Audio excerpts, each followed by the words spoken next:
Relax. If you were truly the villain, they wouldn't be this scared of losing you. That's the funny part, isn't it?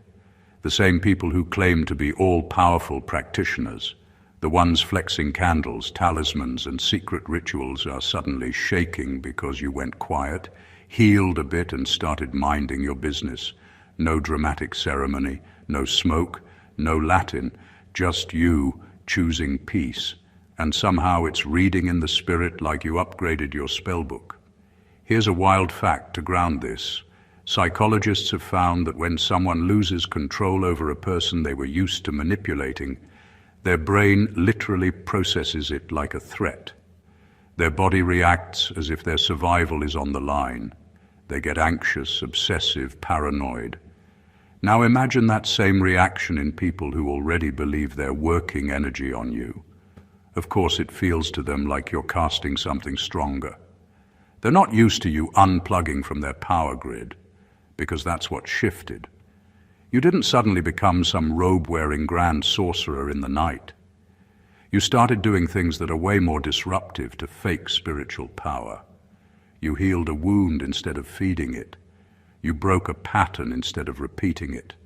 You stopped chasing their approval. You stopped oversharing. You stopped letting everybody read you like an open book. You became unpredictable. And for people who rely on energetic control, unpredictable feels like unnatural. So now they're whispering, your aura changed. Your energy is different. Something is backing you. No, you just stopped leaking your soul for free. What's really freaking them out is that their usual work isn't landing the same. The old emotional hooks don't bite. The guilt trips don't stick. The intimidation doesn't work. Spiritually, it feels to them like their signal isn't reaching you anymore. And instead of admitting they were feeding off your weakness, it's easier to say, they must be casting something stronger now. In this video, we're not romanticizing drama, glorifying darkness, or painting you as some untouchable, mystical god. We're going to strip all of that theater away and get brutally honest about what's actually happening when you, as a chosen one, start moving in a different kind of power, the kind that comes from alignment, responsibility, and a healed nervous system. We'll unpack why your silence, your boundaries, your inner work, and your refusal to play their game are showing up like upgraded spells in their world. By the end, you'll see that it's not that you're out here throwing stronger hexes. It's that you finally stepped into a frequency they can't control, can't predict, and definitely can't feed off anymore. And to people who are thriving off your confusion, that kind of freedom looks exactly like witchcraft. Number one, you're not casting spells. You're breaking agreements they depended on. People make it sound like there's some huge mystery behind why certain spiritual people are suddenly uncomfortable around you. But the truth is painfully simple. You stopped playing the role they designed for you. You were never just a friend, a partner, or a family member in their eyes. You were a role, the emotional punching bag, the backup plan, the one who always forgave, the one who always explained themselves, the one who took the blame so everyone else could feel clean. Those were unspoken agreements you didn't even know you signed. Every time you tolerated disrespect, every time you stayed quiet to keep the peace, every time you gave them another chance while betraying yourself, that was you unconsciously saying, yes, I accept this contract. That's the real magic they were relying on. Not candles, not herbs, not moon phases. Your cooperation. Then something shifted. You got tired. Your spirit got loud. Your body started reacting to what your mind kept trying to excuse. You couldn't swallow the same treatment anymore. You stopped answering certain calls. You stopped explaining your boundaries. You stopped overgiving. You said no, not with anger, but with finality. You walked out of conversations that used to leave you drained instead of staying to prove your point. From the outside, it doesn't look dramatic. Nothing really happened. But spiritually and psychologically, You just tore up the contract they'd built their little kingdom on. To them, it feels like an attack. They feel their influence slipping. They feel their control loosening. They feel their favorite version of you dying. So they reach for spiritual language. Your energy changed. You're different now. You must be working something. They call it spells because they don't want to admit the truth. Their power only worked as long as you agreed to stay small, guilty, and available. You're not suddenly dabbling in something dark. You're just not agreeing to be used anymore. And for people who depended on those old agreements to feel strong, your freedom is the scariest magic they've ever seen. Number 2, your nervous system is doing a deliverance they can't replicate. A lot of people think spiritual power is about who has the strongest prayer, the rarest herbs, or the longest fasting record. But the real shift happening in your life is way less dramatic and way more disruptive. You're learning how to calm your own nervous system. You're teaching your body that chaos is not normal anymore. That might sound simple, but for people who secretly feed off emotional storms, it feels like you just shut down their entire operation. You used to react to everything. One message, one rumor, one off comment, and your whole body would go into panic mode, heart racing, overthinking, replaying the situation in your head, sending long texts, trying to fix everybody's perception of you. That constant state of fight or flight made you easy to control. All anyone had to do was press one of your emotional buttons, and you'd dance. Now you're doing something that looks small but is spiritually loud. You pause. You take a breath. You don't respond right away. You let your body calm down before you choose your next move. You're learning to sit with uncomfortable feelings without immediately running to fix, explain, or defend. You're learning to walk away from conversations that spike your anxiety instead of staying just to prove you're not the problem. To them, that's a crisis, because their rituals, their manipulation, their guilt trips were built on one thing: your emotional reactivity. They needed you triggered. They needed you unstable. They needed you so overwhelmed that you'd accept any spiritual solution they offered, even if it kept you dependent on them. But now your body is learning that peace is safer than panic. That silence is safer than arguing. That distance is safer than constant drama. When your nervous system stops agreeing with chaos, a lot of spiritual nonsense stops working automatically. Their work doesn't land the same. The arguments don't hook you. The threats don't freeze you. Instead of spiraling, you rest. Instead of exploding, you go quiet. Instead of begging, you release. They look at all of this and say, "You've become spiritually dangerous." But what you're really doing is regulating. You're letting your body detox from years of fear and control. And that kind of internal deliverance can't be packaged, sold, or performed. They can't copy it, they can't rush it, and they definitely can't control someone whose calm is no longer for sale. Number 3, their rituals run on fear. Your power runs on responsibility. A lot of people calling themselves spiritual don't actually want real growth.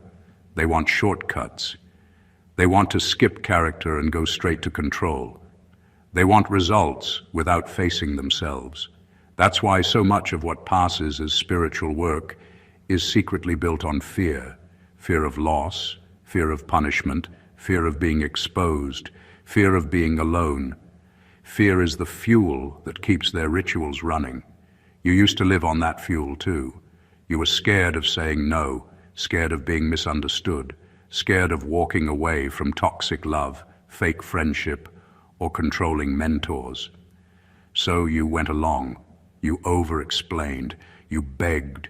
You adjusted your boundaries to keep the peace. You accepted things you knew were wrong because the fear of losing people felt heavier than the pain of staying. Then something inside you shifted. You got tired of constantly outsourcing your life to vibes, readings, and other people's discernment. You stopped asking, what What are they saying about me in the spirit? And started asking, what am I allowing in my reality? That's responsibility. It's not glamorous. It doesn't get applause, but it's where true power begins. You started owning your patterns. You admitted hard truths. I ignored red flags. I stayed longer than I should have. I chose comfort over self-respect. That honesty is a kind of spiritual earthquake, because once you accept that you participated in your own oppression, you also realize you can participate in your own freedom. Now your focus isn't, what are they doing to me? But what am I agreeing to that keeps giving them access? That switch terrifies people who built their influence around your fear. If they can no longer scare you with threats, prophecies, or rejection, they lose leverage. You're not running to them panicking about every dream, every shift in energy, every setback. You're taking responsibility, changing habits, closing doors, setting boundaries, cleaning up your choices. Fear-based power always needs a villain to blame and a victim to control. Responsibility removes both. You're no one's villain and no one's victim. You're accountable. That's why your presence feels so heavy to them now. Their rituals can't compete with someone who's not afraid to say, yes, I messed up, but I'm also the one fixing it. That's not a spell. That's maturity. And to people still hiding behind smoke and mirrors, maturity looks like dangerous magic. Number 4, you stopped being an open port for spiritual spam. For the longest time, you were an easy target without even realizing it. Any energy, any person, any random thought that crossed your path could latch onto you, influence your mood, and bend your decisions. Your mind and emotions were like an open Wi-Fi network, broadcasting signals to anyone willing to connect. You didn't even need to try.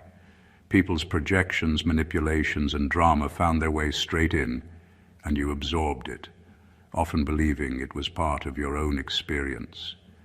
That openness made you predictable, malleable, and easy to control. Then something changed.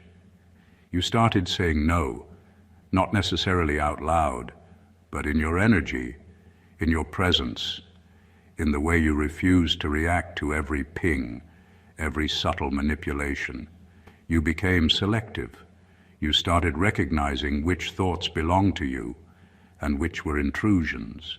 Boundaries became your shield, silence became your ally, and discernment became your default mode. Suddenly, not everything and everyone could plug into your system anymore.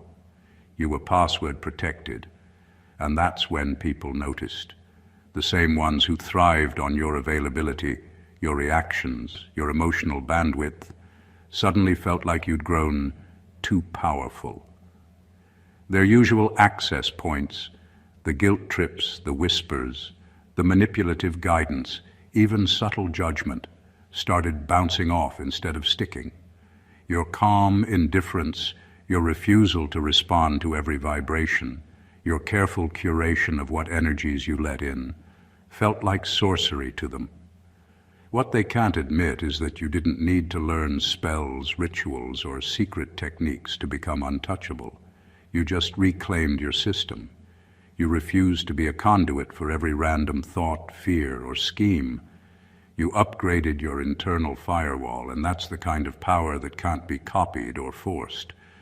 To anyone who relied on feeding off your open state, your boundaries feel like a supernatural act, and that's why you're suddenly too powerful in their eyes. Number 5, they're not afraid you'll curse them. They're afraid you'll expose the trick. People who hide behind spiritual power but operate from ego are not actually scared of you throwing something back at them. They're not lying awake at night thinking, what if this person curses me? What really keeps them on edge is the possibility that you'll finally see through the performance and stop playing along with it. Because a lot of what they've been doing isn't deep mystery or sacred wisdom. It's emotional manipulation with props. Candles, cards, incense, spiritual language. I saw this about you. Spirit told me that. Your destiny is tied to me. all of it can be used as costume and stage lighting for something very basic: control. As long as you believed they had access to some secret realm you couldn't reach without them, you would second-guess yourself and over-trust them. The real shift started the moment you realized, wait, this wasn't destiny. This was somebody's agenda. The reading that always left you more dependent on them. The word that always confirmed their importance in your life. The warning that just happened to keep you from walking away from them. Once that clicks, the spell is broken, because their power was never actually spiritual, it was psychological. Your clarity is the one thing they can't defend against. You don't even have to argue. You don't have to expose them on social media, call them out publicly, or start a spiritual war. You just stop treating their performance like prophecy. You stop treating their opinions like divine law. You stop rearranging your life whenever they look at you long and say, I'm picking up something. You walk away from the stage and go live your life. That's what terrifies them. Revenge, they can spin. They can turn it into, they're attacking me, they're jealous, they're in darkness now. Exposure is different. Exposure is when people quietly notice, their discernment only ever benefited them. Or, funny how their warnings only protect their position. When you stand in your own discernment and stop being impressed, you don't destroy them. You just stop feeding the illusion. And for someone whose entire identity is built on being the powerful one, losing that illusion feels worse than any curse. Number 6, your refusal to worship them is reading in the spirit as rebellion. From the beginning, you weren't just meant to listen to them, you were meant to orbit them. In their mind, your role was clear: stay impressed, stay intimidated, stay dependent. You were supposed to look at them like a spiritual plug you could never unplug from. They positioned themselves as the gateway, the translator, the one with special access you didn't have. As long as you believed that, the power balance stayed in their favor. Then one quiet day inside yourself, something shifted. You realized, hold on, you're not my source. You're just a person with tools. That thought alone is spiritual dynamite, because once you see them as human, not a god, not a savior, not the final voice over your life, the spell of superiority shatters. Their candles, cards, prayers, or titles don't disappear, but the way you relate to them does. You stop needing them to breathe. You start seeing your own connection, your own intuition, your own access. That's when the roles flip. The same traits they used to praise in you, your loyalty, your humility, your willingness to learn, suddenly become pride, disrespect, or rebellion when they no longer serve their control. You start asking your own questions, making your own decisions, setting your own boundaries, and suddenly you're changing, moving funny or under some influence.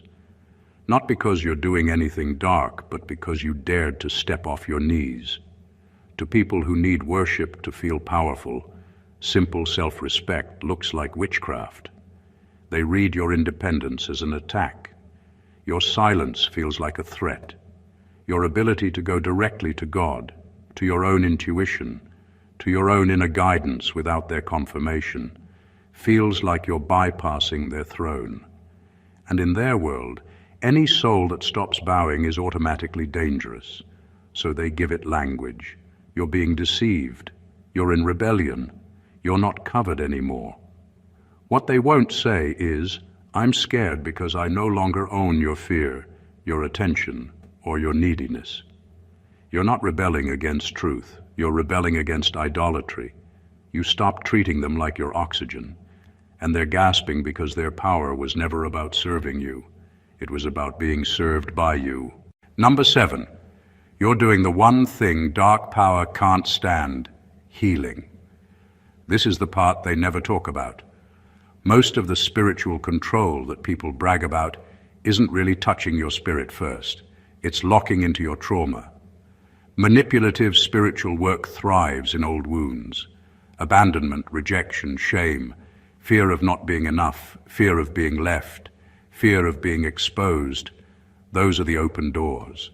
Those are the places where suggestions sink deeper, where guilt hits harder, where threats feel heavier. For a long time, those wounds made you easy to manage. All someone had to do was hint that you'd be alone, forgotten, cursed, uncovered, or replaced, and your whole soul would panic. You'd cling harder. You'd overgive. You'd apologize when you weren't wrong. You'd tolerate what you hated just to keep from feeling abandoned again. They didn't need to chain your hands. Your trauma kept you in place. Then you did something truly disruptive. You started going to the root. Instead of chasing constant breakthroughs that only lasted a week, you leaned into real healing. It might have been therapy. It might have been prayer. It might have been journaling, deep introspection, crying in private, facing memories you'd been running from, or doing shadow work and admitting things about yourself that made you uncomfortable. Whatever your path looked like, you finally stopped saying, "Fix them," and started saying, "Help me heal this in me." That's when everything began to change. Those old triggers began to soften. The panic that used to grab your chest when someone pulled away didn't feel as strong. The shame that used to make you fold and submit every time someone hinted that you were ungrateful or disobedient started losing its grip. Little by little, the hooks they used to keep you tied up had nowhere to land. The wound wasn't as open anymore. From their side, it looks like their work is backfiring. Suddenly, what used to send you into meltdown barely moves you. The predictions don't scare you. The guilt doesn't stick. The emotional blackmail feels more obvious than holy. They say, "You've hardened your heart," or "You're different now," because they can't admit what's really happening. The spell they cast was always rooted in your pain, not their power, and your healing is canceling their access. Dark, manipulative power needs brokenness the way fire needs oxygen. You're not fighting them with bigger candles or louder prayers. You're cutting off their air supply. Every layer you heal, every belief you release, every boundary you honor, every piece of your story you finally make peace with, makes you less controllable. To them, that feels like spiritual warfare. To you, it's just wholeness. Number 8, your detachment is cutting off their supply in ways they can't explain. You didn't stand over a cauldron. You didn't chant anything in Latin. You didn't light 10 reversal candles at midnight. What you did was way quieter, and in their world, way more violent. You stopped feeding them. Not physically, energetically. You took back your attention, your reactions, your access, and your availability. And for people who survive on emotional chaos, that feels like you hit them with something heavy. Before this shift, you were always on. If they sent a message, you answered. If they threw shade, you cleared your name. If they created tension, you rushed in to smooth it over. If they hinted something was wrong in the spirit, you panicked and tried to fix it. Your emotions were on tap. Your energy was always reachable. You didn't realize it, but you were their power source. Then you got tired of the cycle. Instead of trying to fight them on their level, you chose something they don't know how to handle: detachment. You blocked the calls, muted the chats, stopped stalking their pages, stopped waiting for their reactions. You let conversations die. You let misunderstandings breathe without chasing anyone down with a 3-page explanation. You refused to show up in rooms where your name was only present as a topic, not as a respected person. From the outside, it looks like you did nothing. You just stepped back. But spiritually and energetically, you slammed a door. The string they used to tug on for instant drama now leads nowhere. The bait doesn't get a bite. The guilt doesn't get a response. The accusation doesn't trigger the essay-long defense. Their work doesn't seem to land because the part of you that used to obsess, overthink, and chase is no longer subscribing. To people who live on constant conflict, that silence feels brutal. They start saying things like, "You changed the energy," or "You're acting weird," or "You've gone dark." What they actually feel is withdrawal. The emotional food they used to harvest from your fear, your anger, your confusion, your explanations, that supply is drying up. And instead of owning how much they relied on your reactions to feel important, they frame your detachment as some kind of sinister upgrade. But you didn't curse them. You just stopped paying the bill on a connection that was draining you. You chose distance over drama, clarity over chaos, and inner peace over being understood in every room. To the healthy, that looks like growth. To the dependent, it looks like betrayal. Either way, your detachment has spoken a language no ritual can cancel. Access denied. Number 9. You upgraded from praying for outcomes to praying for discernment. There was a time when almost all your spiritual energy went into begging for specific results. You wanted this person, that opportunity, that platform, that door. Your prayers, affirmations, manifestations, whatever language you used, were all centered on, "Make this happen for me." And some people around you loved that, especially the ones who positioned themselves as the ones who could help those doors open. They could confirm what you wanted, agree with your desires, and attach themselves to your journey as the supposed key holders. Then something broke inside you in the best way. You got tired of chasing things that kept draining you once you finally got them. You got tired of calling disappointments attacks when deep down something in you knew that wasn't really for you. You started to see the pattern. Every time you forced a door, you paid for it later with your peace, your dignity, or your sanity. So your prayers shifted. Your intentions changed. Instead of, "Give me this," you started saying, "If it's not mine, I don't want it. Show me what's actually for me, and expose what isn't, no matter how good it looks." That is not a cute little tweak. That is a full-on spiritual plot twist. Because now you're not asking the universe, God, or your guides to bend reality to your attachment. You're asking for truth, even if it tears your fantasy apart. And that's exactly what starts happening. Suddenly, doors they were bragging about helping you access start closing.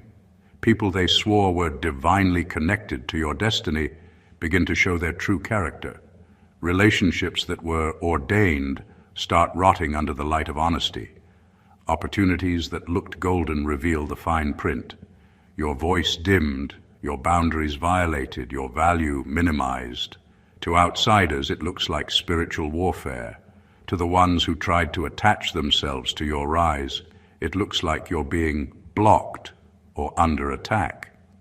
In reality, your discernment is simply refusing to let delusion drive anymore. You're no longer impressed by titles, rituals, or big promises. You're paying attention to fruit. Does this drain me or grow me? Does this require me to shrink? Do I feel peace or constant pressure? You stopped trying to override red flags with faith. You stopped calling obsession confirmation. You stopped labeling every loss as the enemy when some of it was just God saying no. To people who wanted to ride your journey while steering it, this new version of you feels unreachable. They can't sell you shiny distractions as destiny anymore. They can't push their agenda and call it divine alignment, because you're actually checking with your spirit now, not just your feelings. It looks like you're casting bigger spells, but the truth is harsher and simpler. You just stopped begging for your will to win and started asking for what's real, even if it costs you what you thought you wanted. Number 10, you are no longer afraid to lose what was only staying because you were afraid. For years, fear shaped almost every choice you made. You held on to people, places, and opportunities that no longer served you, simply because letting go felt riskier than staying.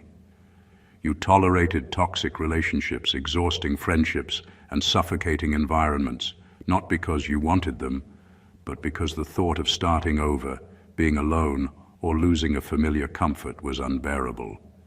Fear had you chained, and those chains kept you small, predictable, and easy to manage. Then something shifted. You realized that holding on out of fear was costing far more than letting go. Your peace, your sanity, and your integrity were being sacrificed at the altar of avoidance. So you began choosing differently. You started walking away from anything that didn't align with your values, that drained your energy, or that demanded your compliance. You stopped calculating every risk of loss and started calculating the cost of staying. That shift makes you unpredictable to anyone who thrived on your fear. They relied on the idea that they could manipulate your attachments to control you. Threaten to take something away, and you'd scramble to keep it. Whisper doubt about a relationship, and you'd overcompensate. Play on your insecurities, and you'd bend to their will. But when fear no longer dictates your decisions, the usual levers they pull lose their power. They can no longer scare you into compliance because your loyalty is now tied to truth, not to attachment. You've become uncatchable in the sense that your worth is no longer hostage to external conditions. You can say goodbye without trembling. You can leave behind what's toxic without hesitation. And that freedom feels like rebellion to them because they built their influence on your dependency. When you finally prioritize yourself over the illusion of security, you stop being predictable, controllable, and consumable. And that kind of liberation reads in the spirit like power they can't compete with. Number 11, you switched from protect me from them to remove whatever in me agrees with them. For a long time, your energy was focused outward. You were always scanning for threats, watching for manipulation, and trying to shield yourself from the people, energies, and situations that felt like attacks. Your prayers, intentions, and actions were all about defense.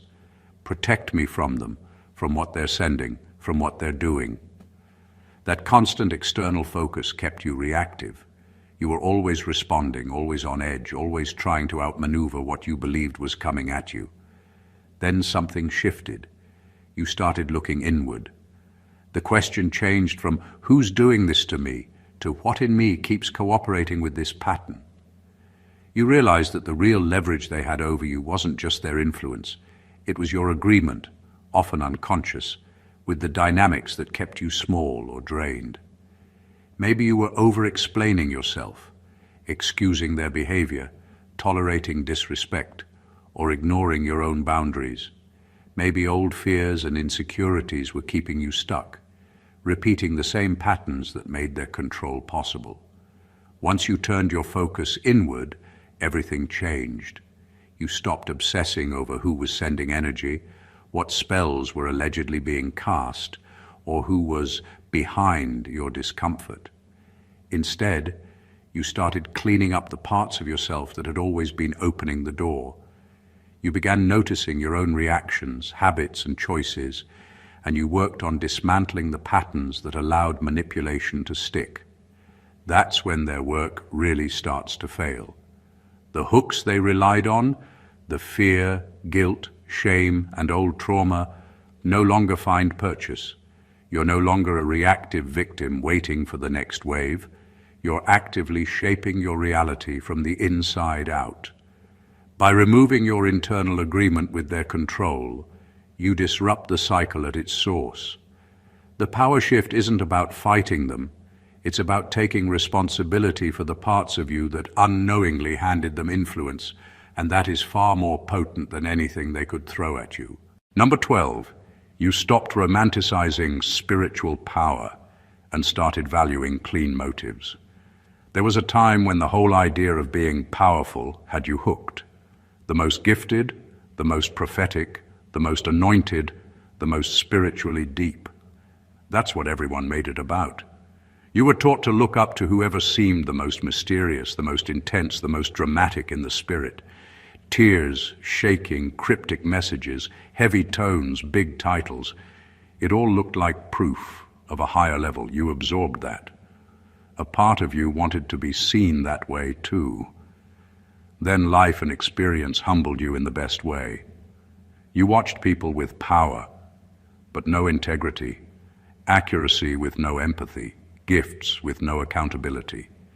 You saw how easy it was to cloak control, manipulation, and ego in spiritual language. God said. Spirit showed me. I discerned. It started to feel less like holiness and more like a performance with incense and a soundtrack. So your priorities shifted. You stopped chasing intensity and started craving purity. Not perfection, purity. Clean motives, honest intentions, quiet alignment. You became less impressed by who could pull the loudest reaction and more impressed by who could apologize, who could tell the truth even if it cost them followers, who could say, "I don't know," instead of faking a revelation. You started asking yourself harder questions. Why do I want this platform? Why do I want them to listen to me? Why am I really drawn to this connection? And if the answer was ego, validation, or control, you started backing up. On the outside, that humility looks weak to egotistical practitioners. You're not trying to compete for spiritual spotlight, so they assume you're naive or less advanced. They misread your refusal to theatrically flex your insight as lack of depth. But that's exactly what makes your influence so hard to counter. You're not playing the same game. Your power stopped being about impressing people and started being about not deceiving them. That shift carries a different weight. Your words land deeper because you're not using them to manipulate. Your silence is cleaner because it's not about punishing, it's about protecting your peace. Your boundaries aren't revenge, they're clarity. When you speak, you're not trying to control anyone's choices. You're offering truth and letting them be free. That is terrifying to anyone whose ministry or practice depends on dependency. Clean motives are a spiritual force, all on their own. When your heart posture is, "I don't want to own you, I want you free," even if that freedom takes you away from me, you move in a realm they can't copy. They can mimic your language, your style, your topics, but they can't fake the energy of someone who has nothing hidden behind their help. People feel that. Over time, the theatrics get loud, but your steady, quiet authenticity starts exposing them without you even trying. You didn't stop being powerful. You just stopped needing it to be a show. And that's why the power you carry now is so unnerving to them. It's not built on hype, control, or image. It's built on clean motives. And no matter how dramatic someone's ritual looks, it will never outweigh a heart that's not secretly trying to own the people it claims to serve. Number 13. Your life is slowly becoming the evidence they can't manufacture. For a long time, they were the ones controlling the narrative. They knew how to stage deep moments, how to say the right words at the right time, how to create spiritual atmospheres that made everyone feel like something big was happening. They could orchestrate confirmations that lined up a little too perfectly, drop vague prophecies that always sounded on point, and create intense emotional highs that felt like encounters. It was a whole production, and you were cast as the one who was blessed to be in their presence. But productions don't last forever. Eventually the lights turn off, the incense clears, and life continues. And that's where the truth starts quietly separating itself from the show. Because what they can't manufacture is fruit over time. They can't fake a peace that follows you home when the room is empty. They can't fake the way you sleep better at night because you're no longer at war with yourself. They can't fake relationships that are actually healthy, mutual, and safe instead of codependent, controlling, or built on spiritual fear. They can't fake decisions that age well. Choices you look back on in 2, 3, 5 years and think, "I'm glad I did that," instead of, "Why did I let them talk me into that?" As you start healing, choosing better, setting boundaries, and aligning your life with what's real instead of what's theatrical, the results begin to show. You're not just talking differently, you're living differently. You're not constantly in crisis. You're not always in some urgent spiritual emergency. There's actual stability forming where chaos used to live. There's clarity where confusion used to be your normal. There's self-respect where desperation used to drive your decisions. That quiet stability is loud proof. Because while some people are still chasing the next deep moment, your life is becoming the sermon. They said you'd fall apart without their covering, but you're becoming calmer. They implied you'd lose direction without their voice, but your path is actually getting clearer. They warned that stepping away would destroy you, but somehow you're less scattered, less tormented, less exhausted than you've been in years. It exposes something they hoped would never be obvious. A lot of their power was noise, loud, dramatic, and addicting, but without long-term substance. It created dependency, not growth. It produced emotional rushes, not character. It made them look necessary, not truly loving. You didn't have to drag them, expose them online, or argue anyone into seeing the truth. Your life is doing the slow, patient work of contrast. Your peace, your progress, your healthier choices, the doors that open without you having to sell your soul or dim your light. All of that is evidence no ritual, no statement, and no performance can fake. They can stage a moment. You're living a transformation, and deep down, they know which one actually holds weight. Number 14, you are not more magical than them. You are more aligned, and alignment always looks like sorcery to those who rely on control. From the outside, it looks like you suddenly leveled up in some secret, mystical way. Doors are closing that needed to close. Better ones start cracking open. You're calmer, clearer, and your no actually means no. Things that used to crush you now roll off you. To people who are used to scrambling, forcing, and manipulating everything, that kind of ease doesn't make sense. So they give it the only language they understand. You must be doing stronger work now. But you're not out here conjuring bigger spells. You're getting in order. What they're really feeling is alignment. Little by little, your mind, your spirit, your choices, your boundaries, and your values started walking in the same direction. You're not saying one thing, believing another, and doing the opposite anymore. You're not asking for peace while entertaining chaos. You're not praying for clarity while staying in confusion for comfort. You're not talking about self-respect while allowing disrespect just because you're scared to be alone. That inner alignment quietly rearranges your whole life. You make different choices because you're not lying to yourself. You don't go where your spirit feels heavy just to keep a connection. You don't accept every offer just because it flatters your ego. You don't force what clearly isn't flowing. You don't stay where you have to abandon yourself to be tolerated. That's not spell work. That's integrity. And integrity, over time, bends reality in your favor in a way rituals alone never can. To someone who lives by control, that looks supernatural. They're used to pushing, begging, forcing, guilt-tripping, emotionally blackmailing life and people into giving them what they want. So when they see you walking in favor that you didn't have to manipulate to get, they assume you're tapping into some heavy spiritual artillery.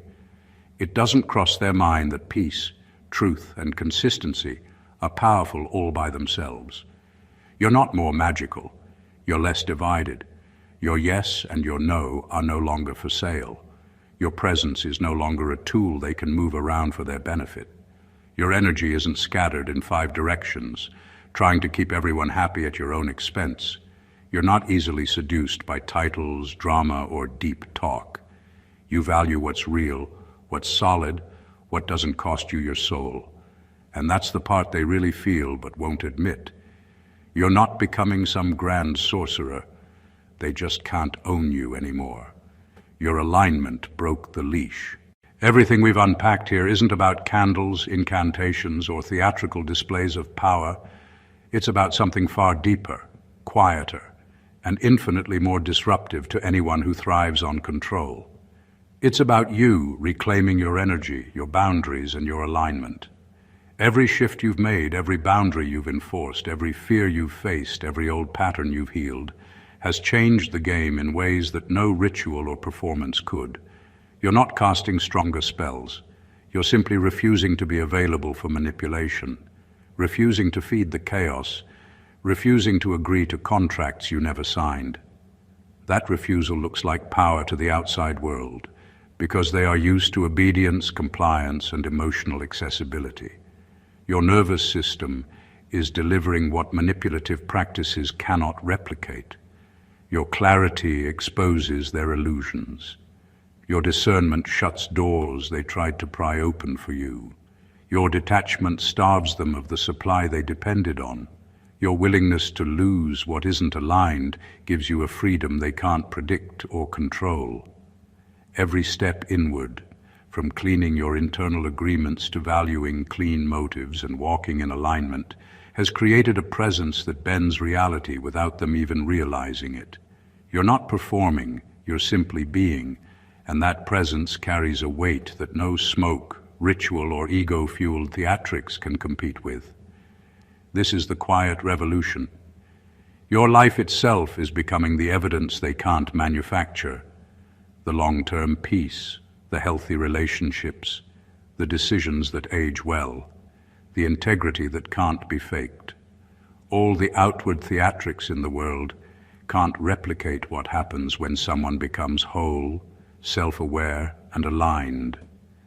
That is the true mark of someone who is spiritually, emotionally, and mentally unshakable. What they read as dangerous magic is just the reflection of a soul that refuses to be owned, controlled, or bent. So if you've been on this journey, taking back your power, honoring your boundaries, and walking in alignment, know this: what you're experiencing is real, and your freedom is already the most potent force at work. You're not chasing recognition, control, or validation. You're simply reclaiming yourself.